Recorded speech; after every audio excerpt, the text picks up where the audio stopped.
आचार्य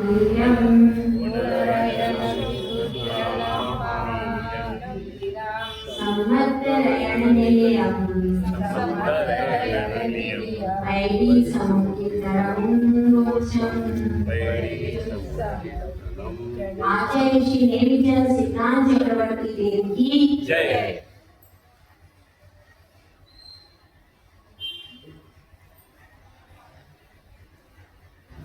no कर्म के बारे में चर्चा चल रही है।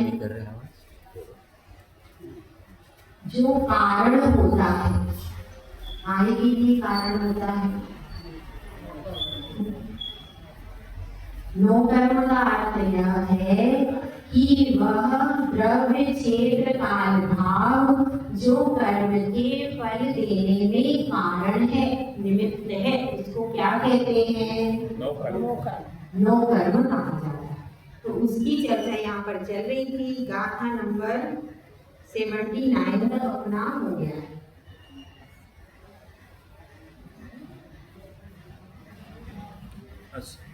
80 तक हो गया, नहीं 82 तक हो गया है। 82 गाथाओं तक सुबह हो गया है, ठीक है। 82 नंबर की गाथा निकालो। 82 तक आनुपूर्वी तक हो गया है अपना सुबह।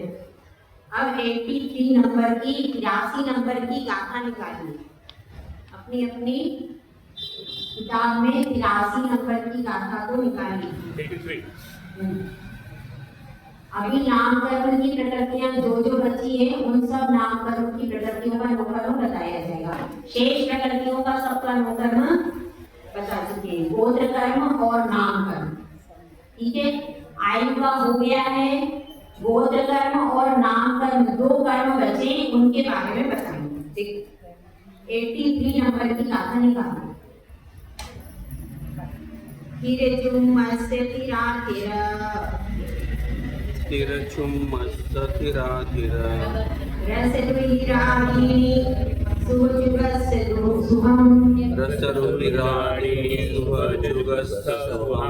असुहं देहावयवम् सरपरिणत पोगलाणि सरे।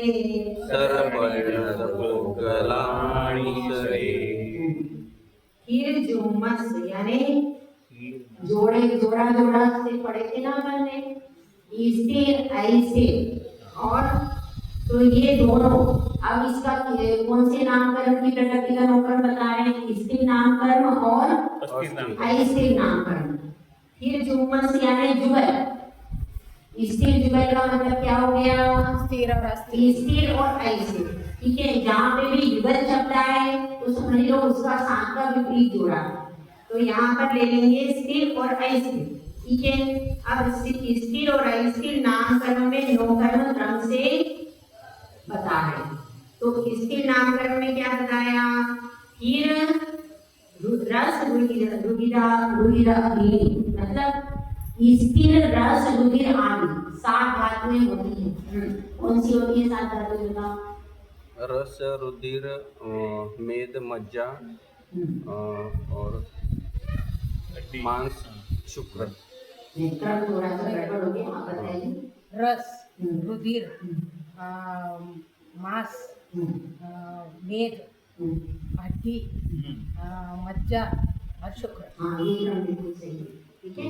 ये क्रम, ये 7 धातुओं का क्रम है। तो क्या हो जाता है? स्थिर, जिनका स्थिर नामकरण का उदय होता है तो ये सब धातु चलायमान नहीं होती, सब धातु व्यवस्थित तरीके से कार्य करती है। और जो स्थिर नामकरण का उदय होता है वो लोग उपवास साधना अच्छे से कर लेते, क्योंकि उनको कोई तकलीफ नहीं होती, उनका शरीर पूरा स्थिर रहता है, उसमें शरीर में नहीं तो इसी में तो प्रॉब्लम होती है।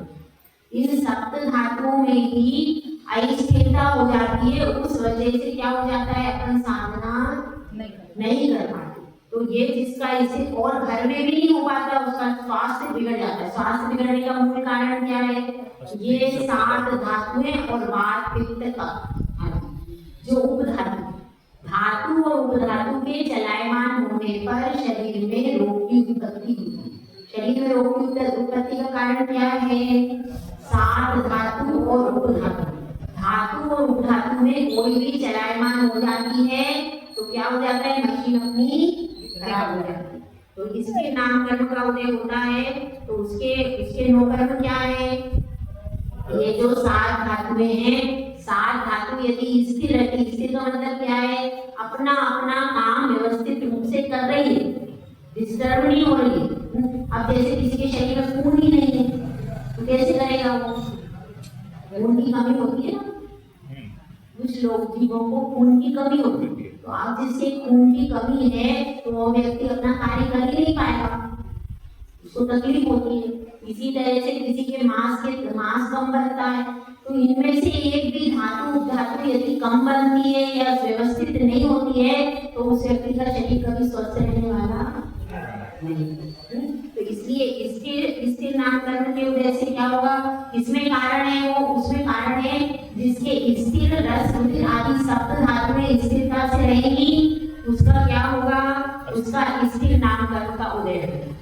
और अस्थिर नामकरण में क्या है, अस्थिर रस रुधिर, उसके क्या होगा, रस रुधिर आदि 7 धातुएं और इसमें उपधातु भी गर्भित कर लेना, बात पेट कफ आदि जो उपधातु होता है, तो 7 धातु और उपधातु जिसकी अस्थिर होती है उसका क्या हो जाता है, उसका अस्थिर नामकरण का उदय।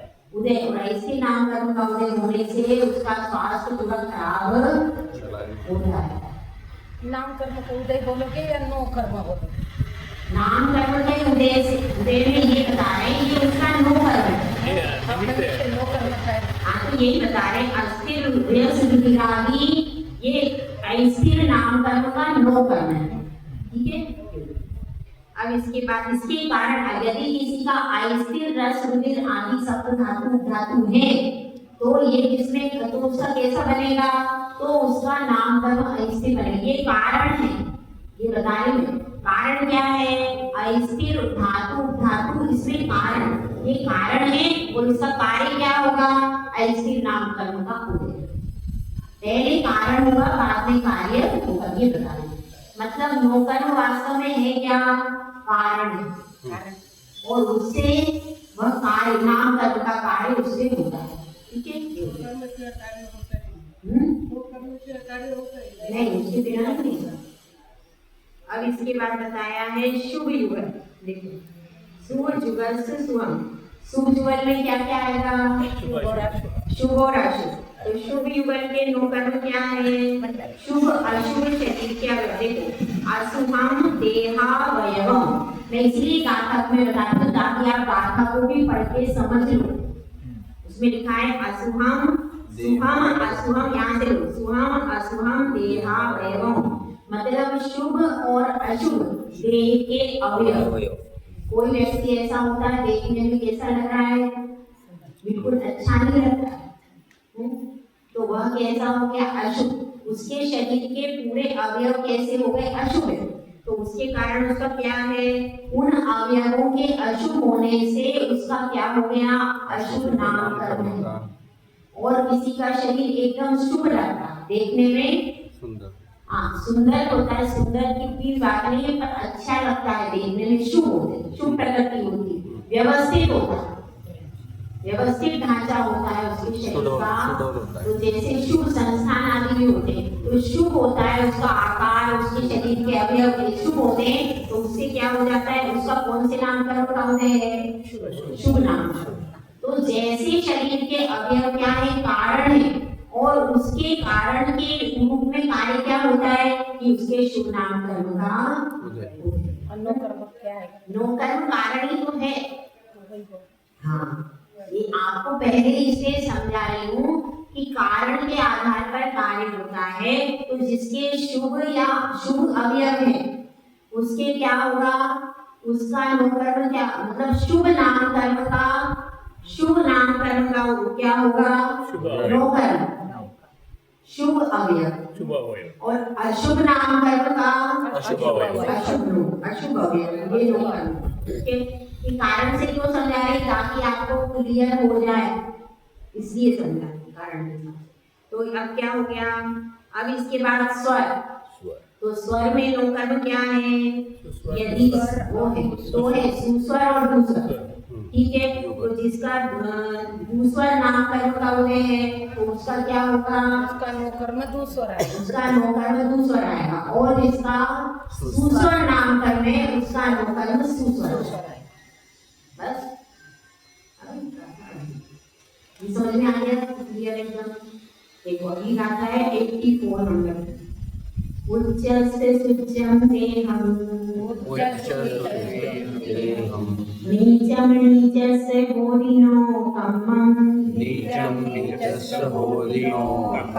गाणादिचौकाणं, विक्खगणनग पुरुष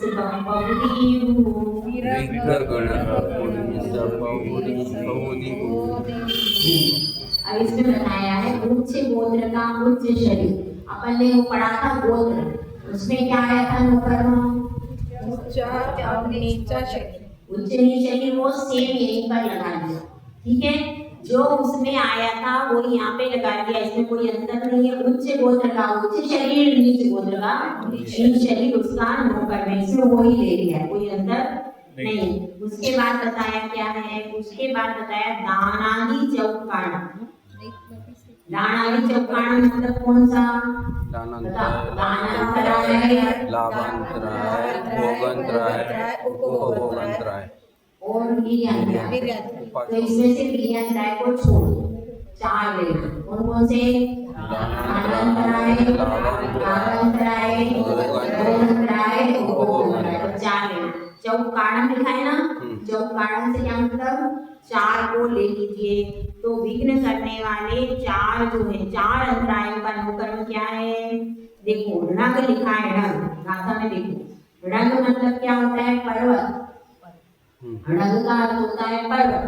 पुरुष का अर्थ क्या होता है? पुरुष और प्रकृति, पुरुष आदि है। पर्वत, नदी और पुरुष, ये तीन बताए हैं, ठीक है। क्या क्या बताए हैं? विघ्न करने वाले, यदि मनुष्य अपने यहाँ जो पर्वत है ना, मनुष्य पर्वत, कौन सा पर्वत है? मनुष्योत्तर पर्वत, उसकी बात है। यदि मनुष्योत्तर पर्वत बीच में नहीं होता तो अपन मनुष्योत्तर पर्वत के बाहर जा सकते थे कि नहीं? जा सकते थे। तो पर्वत के कारण अपन बाहर नहीं जा सकते, तो इसलिए पर्वत भी कारण होते। पर्वत बीच में आ जाते हैं तो आवागमन बंद हो जाता है। फिर नदी, यदि नदी बहुत गहरी बह रही हो तो जीवों का आवागमन उसके बाहर।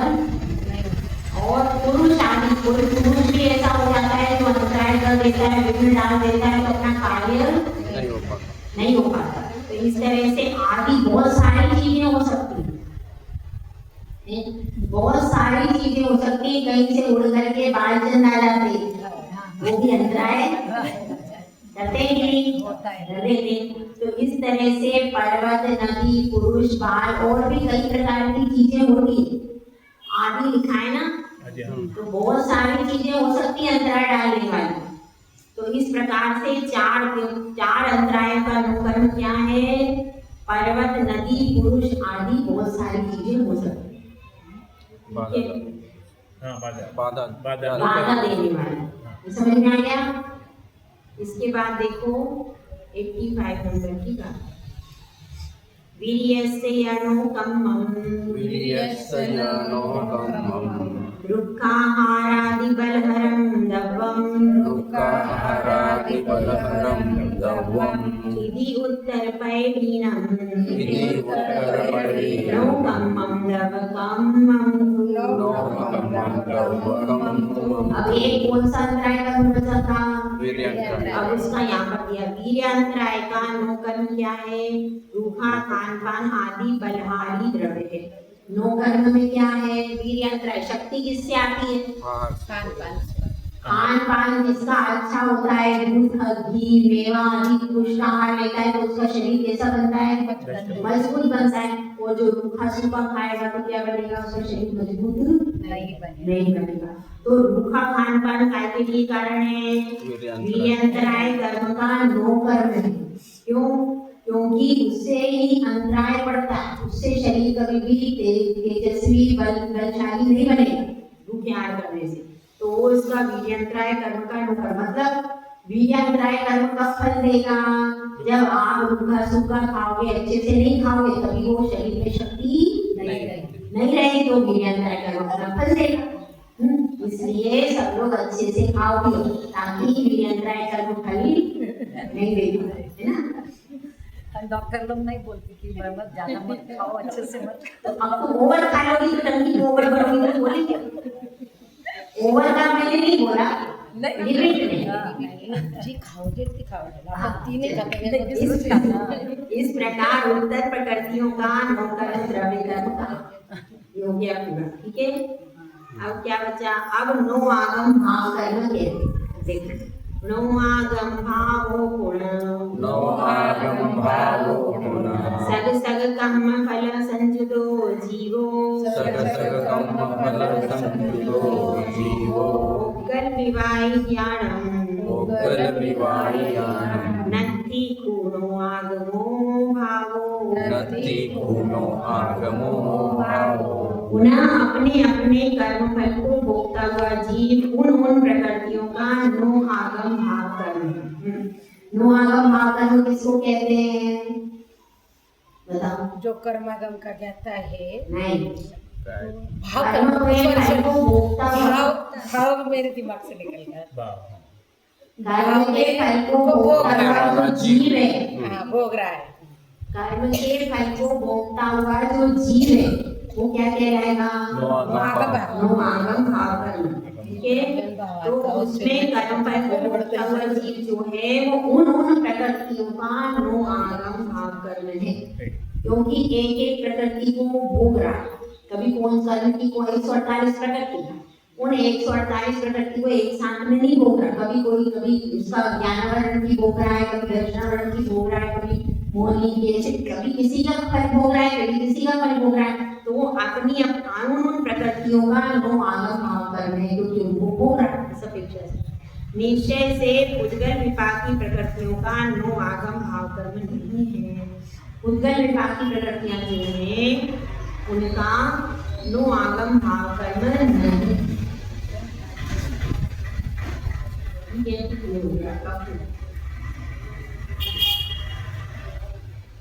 अब दोबारा रिवीजन करना है,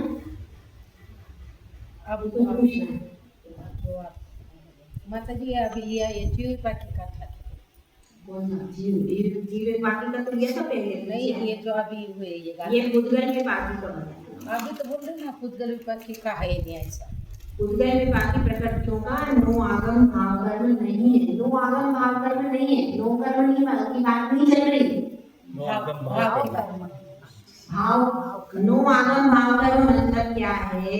वर्तमान में भोक्ता उनका नो, हाँ वर्तमान में भोक्ता की अपेक्षा से बता रहे हैं, उनका नो आगम भाव कर्म नहीं है, ऐसा बता रहे। तो उद्गल क्योंकि उद्गल भाव नहीं करता, उद्गल विपाकी प्रकृतियों का जीव विपाकी प्रकृति की अपेक्षा से जीव ही भोगता है ना, क्यों नहीं है? क्योंकि इसमें जीव की अपेक्षा कथन है। अब उद्गल विपाकी प्रकृति उद्गल थोड़ी भोगेगा, यहाँ पर कथन किसका चलता है? जीव की अपेक्षा कथन है, इसलिए उद्गल विपाकी प्रकृतियों का नहीं बताया, ठीक है। क्योंकि नो आगम भाव कर्म का मतलब क्या है? जो जीव उन फलों को भोगता है, तो उद्गल विपाकी उद्गल थोड़ी ना भोगे, इसलिए हो सकता है इसका कर्म नहीं, ठीक है। अब क्या रिवीजन करना है? निकालो पहली बार। 86 गाथा है कर्म की है, कर्म प्रकृति की है। हाँ ये सब इसमें मूल प्रकृति और कर्म दोनों है, नो कर्म और कर्म बस इसके, ठीक है। तो अब इसमें सबसे पहले आपको कॉपी में मंगलाचरण लिखना चाहिए, ठीक है। मंगलाचरण का एक बार अर्थ बताते हैं, सुनना। ये अपन ने पढ़ लिया था पहले, अब इसका अर्थ देखते हैं। पढ़नीय सिरसा निमित्त, सिर से नमस्कार करके, किसको? देवनाथ भगवान को नमस्कार करके। और किसको नमस्कार किया है? जो गुण रूपी रत्नों के आप विभूषण है, ऐसे महावीर जो गुण रूपी रत्नों से विभूषित है, ऐसे महावीर भगवान हैं। और फिर सम्मत रयण निलयन, ये किसके लिए दिया है विशेषण? ये दोनों के लिए भी हो सकता है। और इसमें नेमिनाथ तीर्थंकर को दिया है ऐसा विशेषण। क्या?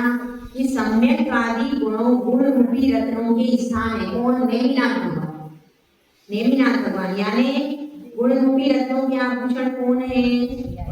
नेमिनाथ भगवान को ही विशेषण से दिया है। पहला विशेषण है गुण रूपी रत्नों के आभूषण है। और मोक्ष रूपी महावीरम का अर्थ क्या लिखा है? जो मोक्ष रूपी लक्ष्मी को देते हैं। और जो सम्यकवादी गुण रूपी रत्नों के स्थान है, ऐसे नेमिनाथ तीर्थंकर, इनको मस्तक से नमस्कार करके मैं समुद्र कीर्तन नामक ग्रंथ को कहूँगा। यहाँ पर ग्रंथ को मंगलाचरण में नमस्कार भी किया है और प्रतिज्ञा भी की है कि मैं आगे क्या कहूँ। ठीक है। अब इसके बाद है सर्वप्रथम दूसरे नंबर की गाथा। एक एक गाथा का अर्थ करके हम आगे बढ़ते हैं।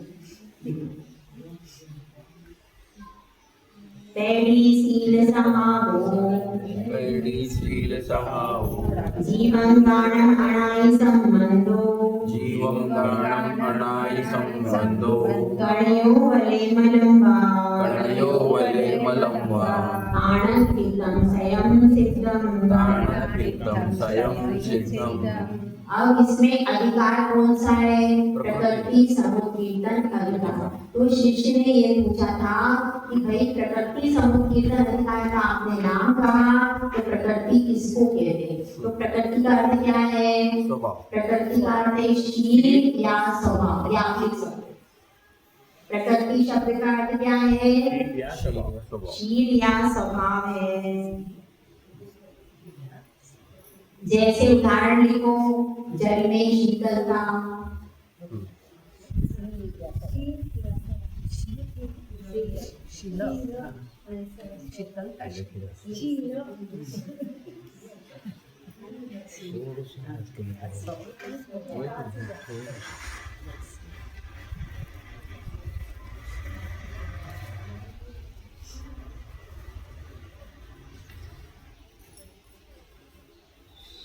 जैसे जल में शीतलता।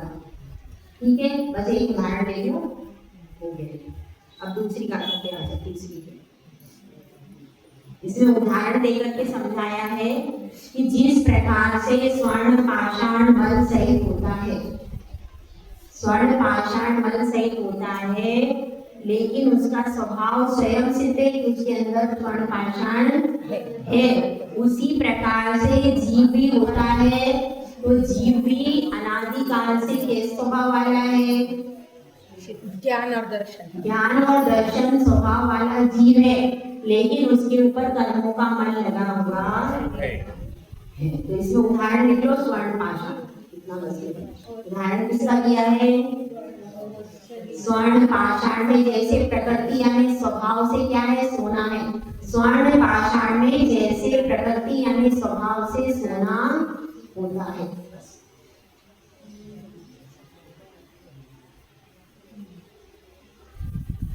आगे समझ में?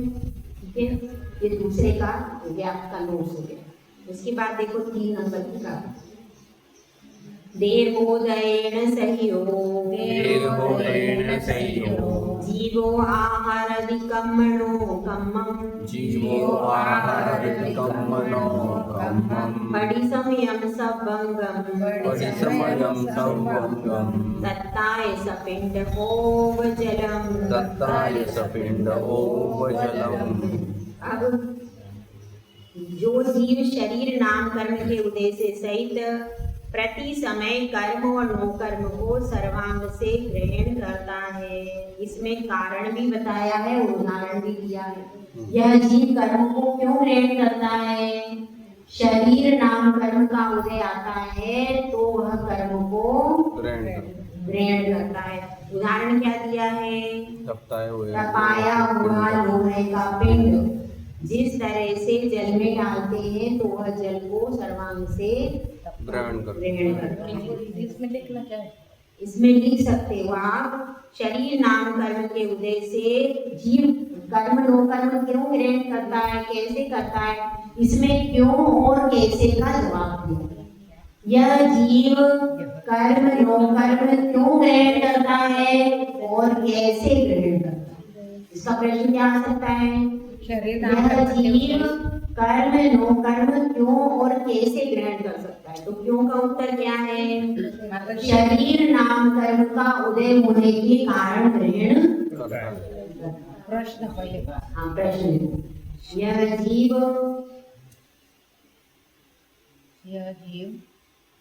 कर्म नो कर्म को क्यों और कैसे ग्रहण करता है, ये उसका प्रश्न। कैसे ग्रहण हाँ ठीक है, अब इसका उत्तर क्या आएगा। शरीर नाम कर्म के उदय के कारण कैसे कारण सर्वांग से ग्रहण करता है। प्रति समय भी लिख देना, प्रति समय सर्वांग से ग्रहण करता है। अब फिर उदाहरण लिख लो। प्रति समय सर्वांग से सर्वांग से ग्रहण करता है, जैसे तपा हुआ लोहे का गोला, बस इतना लिख लो। जैसे तपा हुआ लोहे का गोला, बस इतना लिख लो, इससे आपको समझ में आ जाएगा।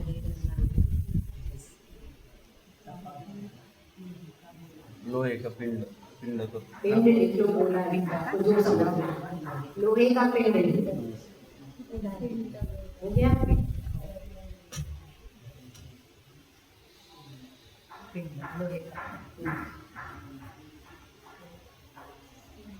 अब है 4 नंबर की गाथा। इसका प्रश्न क्या है, प्रति समय कितने परमाणुओं को ग्रहण करता है। प्रश्न लिखा है, प्रति समय कितने परमाणुओं को ग्रहण करता है।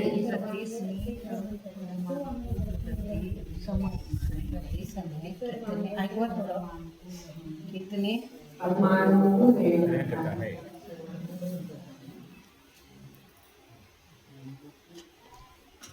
अब इसको गाथा को अपन शरीर ना हैं? प्रति समय कितने परमाणुओं को ग्रहण करता है। कौन शरीर ना जीव जीव शरीर नहीं करेगा, जीव की बात। शरीर नाम कर्म का उदय किसको आएगा, जीव को ही तो आएगा।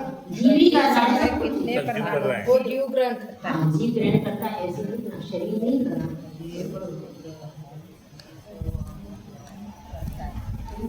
अब इसका उत्तर है। अब इसके बाद गाथा अपन पढ़ लेंगे। सिद्धानंदे महागम अभव सिद्धानंत गुणमेव समयपबद्धं बन्धति योगवसादु दुविसृक्तं। क्या हो गया, सिद्ध राशि के अनंतवें भाग लिखो। सिद्ध राशि के अनंतवें भाग और अभव्य राशि से अनंत गुणे। सिद्ध राशि से अनंतवें भाग और अभव्य राशि से अनंत गुणे परमाणु को ग्रहण करता है। सिद्ध राशि के अनंत परमाणु रूप समय प्रबद्ध को बांधता है। और अभव्य राशि से अनंत गुणे परमाणु रूप अनंत गुणे परमाणु रूप स्कंद कोई बांधेगा, वो परमाणु समय प्रबद्ध को बांधता है। परमाणु रूप समय प्रबद्ध को बांधता है। समयबद्ध ना समय प्रबद्ध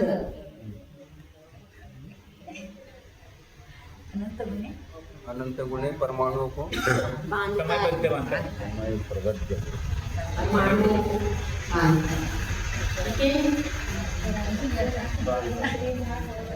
हो गया ये?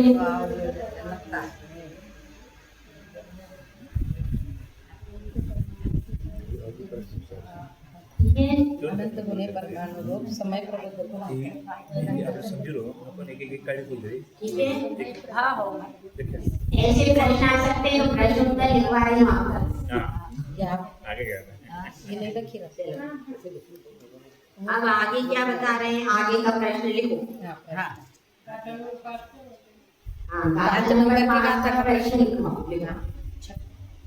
इसका प्रश्न बनेगा, कर्म के उदय और सत्व का प्रमाण क्या है? कर्म के उदय और सत्व का प्रमाण क्या है?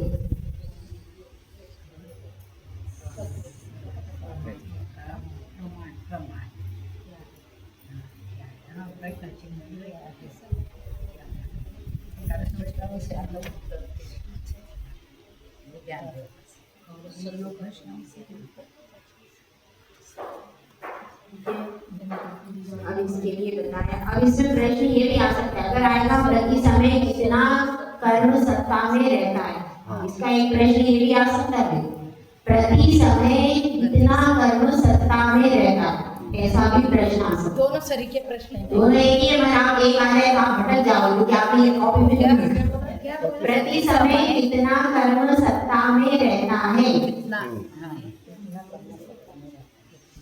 प्रति समय कितना कर्म सत्ता में रहता है? प्रति समय कितना कर्म सत्ता में रहता है? लघु उत्तर लघु लीजिए काय जे 1.5 गुना हाँ बराबर सब बता रहे कि प्रतिभा है। मैंने हमको हमने ये किया था, अभ्यास किया था आपने ही तो बोला था। मंदिर में। ठीक है, अभी हो गया प्रश्न। अब इसका उत्तर लिखो। प्रति समय एक समय प्रबंध की निर्जरा होती है। शेष हाँ प्रति समय एक समय प्रबंध की निर्जरा होती है। समय प्रबंध का मतलब क्या है भाई बताओ? समय प्रबंध का मतलब क्या है? एक समय में बदलने वाले परमाणु, प्रति समय एक समय का एक समय में बदलने वाले जो कर्म है, समय कर्मों का समूह जो है, परमाणुओं की संख्या समझ लो, उसको एक समय प्रबंध कहते हैं। एक समय में बदलने वाले परमाणुओं की संख्या एक समय प्रबंध। समझ में आई? एक देखो प्रति समय एक समय में सीधी भाषा में लिखते ये तो मैं अलग बता रही हूँ, मैं इसकी आपको प्रश्न का उत्तर लिखा रही हूँ ना, उसमें एक समय प्रबंध किसको कहते हैं ये अलग प्रश्न बनेगा। चलो अभी पहले ले लो। माता जी कर्म के उदय और सत्व का प्रमाण क्या है? वो बता रही हूँ। उसका प्रति समय एक समय प्रबंध की निर्जरा होती है। एक समय प्रबंध प्रबद्ध अथवा अनेक समय प्रबंधों की निर्जरा होती है। मैं बाद में लिखवाती हूँ, इसको पहले लिखवा। अथवा अनेक समय प्रबंधों की निर्जरा होती है। अनेक समय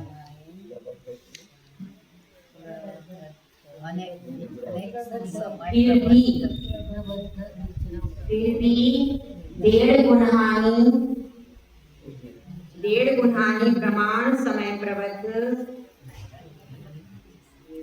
डेढ़ गुणहानि प्रमाण समय प्रबंधों का सत्व होता है। मतलब पूरे कर्म कभी भी नष्ट नहीं होते। कर्म सत्ता में रहता है इसको।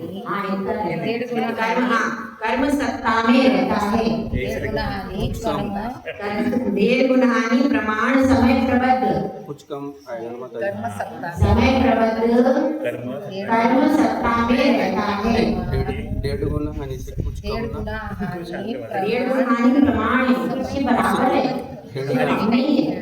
1.5 गुना हानि से कुछ कम नहीं, कम नहीं लिखा है। या फिर वैसा ही या फिर फिर भी इसमें तो कुछ 1.5 गुणहानि प्रमाण में लिखा है। फिर भी गुण कुछ कम हानि यानी बोले कम हानि यानी नुकसान।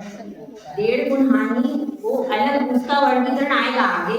अच्छा नीचे 1.5 गुणहानि प्रमाण लिखा है इसमें। प्रमाण। देखो ये लिखा है यहाँ पर 1.5 गुणहानि आता है, प्रमाण ही आता है। उसमें मूल प्रतीक होता है। ये प्रतीक रहता है ना। ये वाली प्रतीक भैया को दे दो। ये देना है क्या? हाँ इनको भैया को दे दो।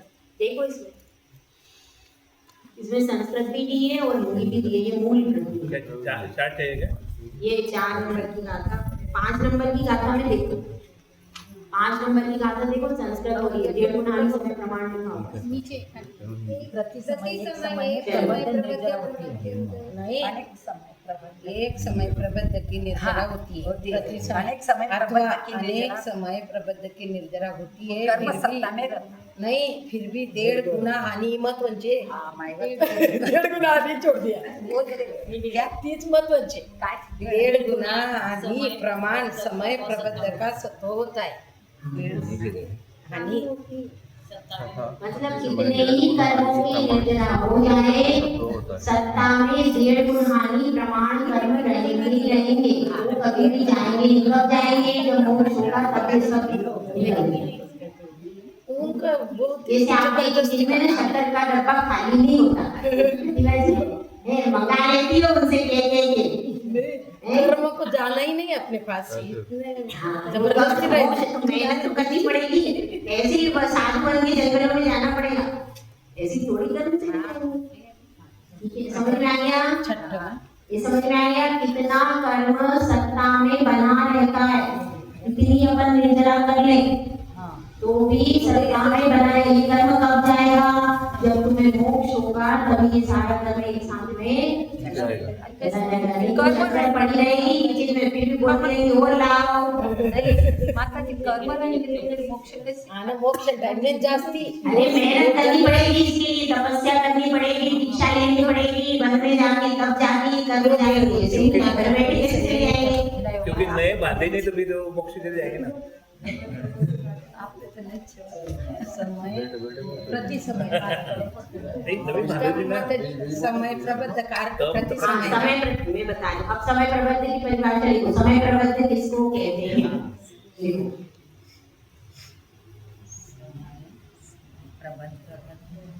किसको कहते हैं?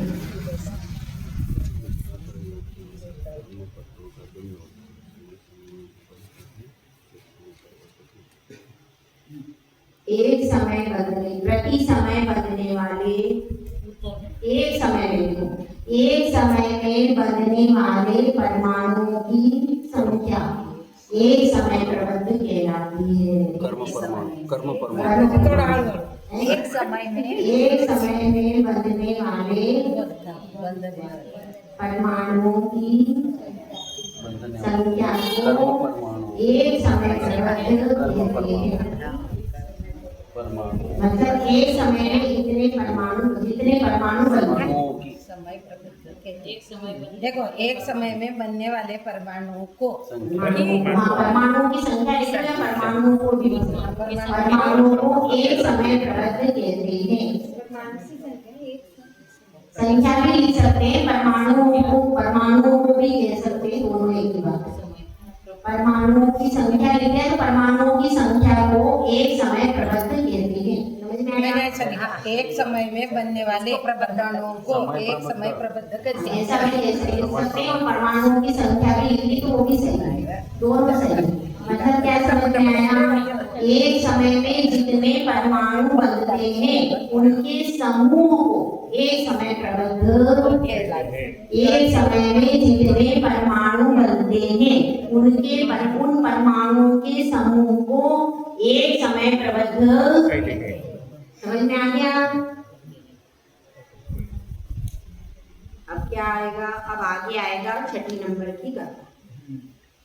ये हो गया, 5 नंबर हो गया। अब अगला प्रश्न लिखवाना पड़ेगा। हाँ, कर्म के भेद, कर्म के भेद, हेडिंग डाल दो, कर्म के भेद। कर्म के भेद कितने हैं? ऐसे कर क्या कर्म के भेद कितने हैं? अब आगे इसका उत्तर और गाथा पढ़ लेते हैं। मिला उसमें? यही लिखा है ना, 1.5 गुना प्रमाण भेद। हाँ वही जिसमें अलग है। एक उनको दे दो, गाथा भी पढ़ेंगे। वो मूल प्रति से पढ़ाते हैं, पंच में मूल प्रति देख के पढ़ाना दे दो। गाथा पढ़ो चलो। 6 नंबर हो गया सबका लिखना, गलत नहीं लिखना हो गया। कॉपी में सही पे चेक होगा। गलत मत लिख लेना। ठीक है, 6 नंबर देखो। कम्मत्तणेन एकम दवं भावोति होदितु विहन्तु उग्गलपिण्डो दवम् तत्सत्ति भावकं मन्तु कम्मत्तणेन एकम। सामान्य से कर्म एक प्रकार का है। देखो, सामान्य से कर्म एक प्रकार का है और द्रव्य और भाव की अपेक्षा से 2 प्रकार का हो गया। द्रव्य कर्म और भाव कर्म, ऐसे क्या हो गया? 2 प्रकार। द्रव्य 2 प्रकार का कैसे हो गया? कैसे क्या? द्रव्य कर्म और भाव कर्म, इस प्रकार से 2 प्रकार का हो गया। सामान्य से कर्म एक प्रकार का है, ठीक है। और फिर द्रव्य कर्म और भाव कर्म के भेद से 2 प्रकार का है। द्रव्य कर्म भाव कर्म के भेद से कितने हो गया? 2 प्रकार का। 2 प्रकार का है। भाव कर्म नहीं का द्रव्य और भाव के भेद से। ठीक है, अब लिखो द्रव्य कर्म किसे कहते हैं? अगला प्रश्न, द्रव्य कर्म किसे कहते हैं? इसी में से प्रश्न बना। 2 प्रकार का है। द्रव्य कर्म किसे कहते हैं? उद्गल पिंड को द्रव्य कर्म कहते हैं। ज्ञाना वर्णादि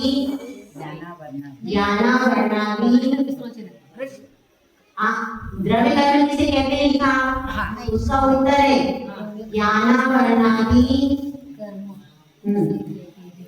उद्गल पिंड को द्रव्य कर्म कहते हैं। ज्ञाना वर्णादि उद्गल पिंड को द्रव्य कर्म कहते हैं।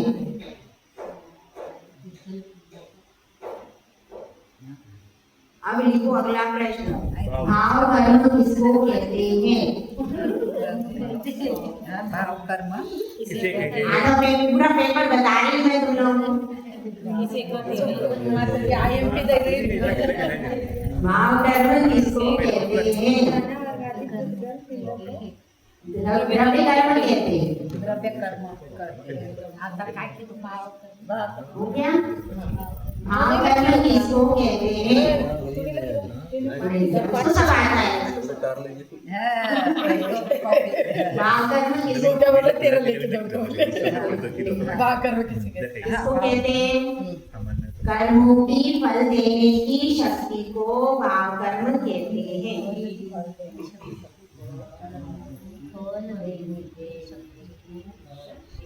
कर्मों की फल देने की शक्ति को भाव कर्म कहते हैं। द्रव्य कर्मों की कर लेना, उससे आगे द्रव्य लिखना। द्रव्य कर्मों की, द्रव्य कर्मों की लिखना, द्रव्य कर्मों की फल देने की शक्ति को भाव कर्म कहते हैं। ठीक है? द्रव्य ये अलग है, द्रव्य कर्म ये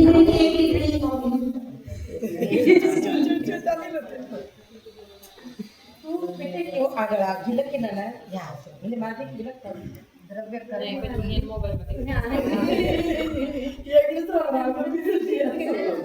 हो गया? एक और करवा देती हूँ, उसके बाद कल लिखेंगे प्रश्न, इधर से आपको अच्छा समझ में आ जाएगा। ठीक है? अब एक गाथा और 7 नंबर की लिखना। आता कोणती गाथा છે?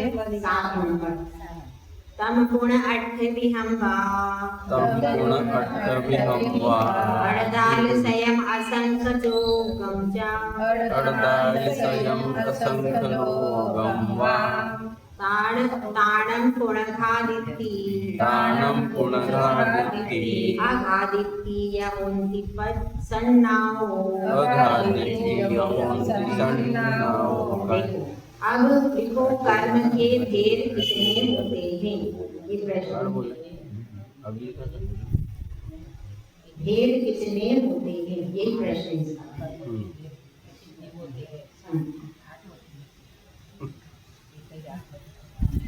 इसका उत्तर लिखो।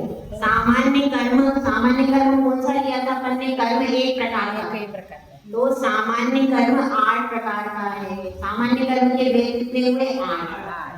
सामान्य कर्म कहो, मूल कर्म कहो, एक ही बात है। तो सामान्य कर्मों पर लिखा था ना, तो सामान्य कर्म के कितने भेद हो गए? 8। सामान्य कर्म 8 प्रकार का है और अथवा 148 प्रकार का। 8 कर्मों के 148 प्रकार की हो जाती है, तो कितना हो गया? 148 प्रकार का। सामान्य कर्म कितना हो गया? सामान्य कर्म 8 प्रकार का है और भेद प्रभेदों की अपेक्षा से कितना हो जाएगा? 148 प्रकार का। ठीक है, ये समझ में आ गया? और अथवा एक असंख्यात लोक प्रकार है। प्रमाण इसमें प्रकार भी है, प्रमाण होना चाहिए। असंख्यात प्रमाण है। असंख्यात लोक प्रमाण उसके भेद है, मतलब असंख्यात लोक प्रमाण उसके भेद है।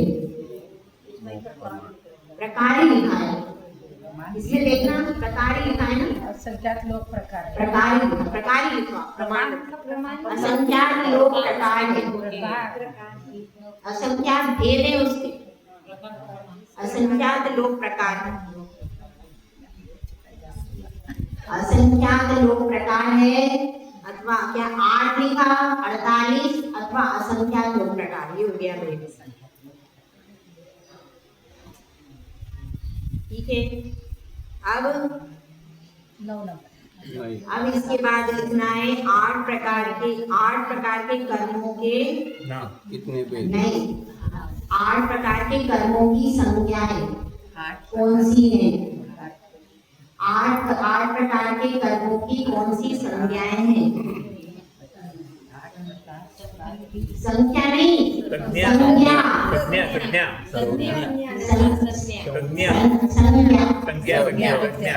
संज्ञा लिख लोगे तो पूरा गलत रहेगा। संज्ञा लिख लिया। क्या संज्ञा है? घाती कर्म और अघाती कर्म, ये 2 संज्ञाएं 8 कर्मों की। मुझे संज्ञा संज्ञा घाती कर्म और मतलब इनके 2 भेदों में अपन और बांटते हैं 8 कर्मों को। वो क्या है? घाती कर्म और अघाती कर्म। माता जी ये भाषा में नहीं पूछना, इसमें देखो 8 कर्मों के 2 भेद बताओ, इसे पूछना तो चाहिए। उसमें तुम कंफ्यूज हो जाओगे। और संज्ञा से पूछोगे तो तुरंत घाती अघाती तो बता दोगे। सब में 8 कर्मों के भेद पूछ रही तो तुम 148 लिखोगे। 8 कर्मों के मैं भेद पूछूंगी तो आप 148 लिखोगे, और मैं संज्ञा पूछूंगी तो तुम आघाती अघाती। क्योंकि ये संज्ञा पहली बार सुन रहे इसलिए इसमें संज्ञा लिखा है। जर भेद किती जातं? 8 कर्मों के भेद तो तुम 148 बताओगे। संज्ञा संज्ञा बोलेंगे, घाती अघाती बताओ, इसलिए इसमें संज्ञा लिखो। ठीक है, बस अब कल करवाएंगे। आज अपना कुछ लिया बचा था ना, अब कल ज्यादा गाथा हो जाएगा। ठीक है, थोड़ा थोड़ा हो रहा। हाँ, वो दोनों में एक ही क्वेश्चन है। अभी उसको कल बता देना, कल उसको क्वेश्चन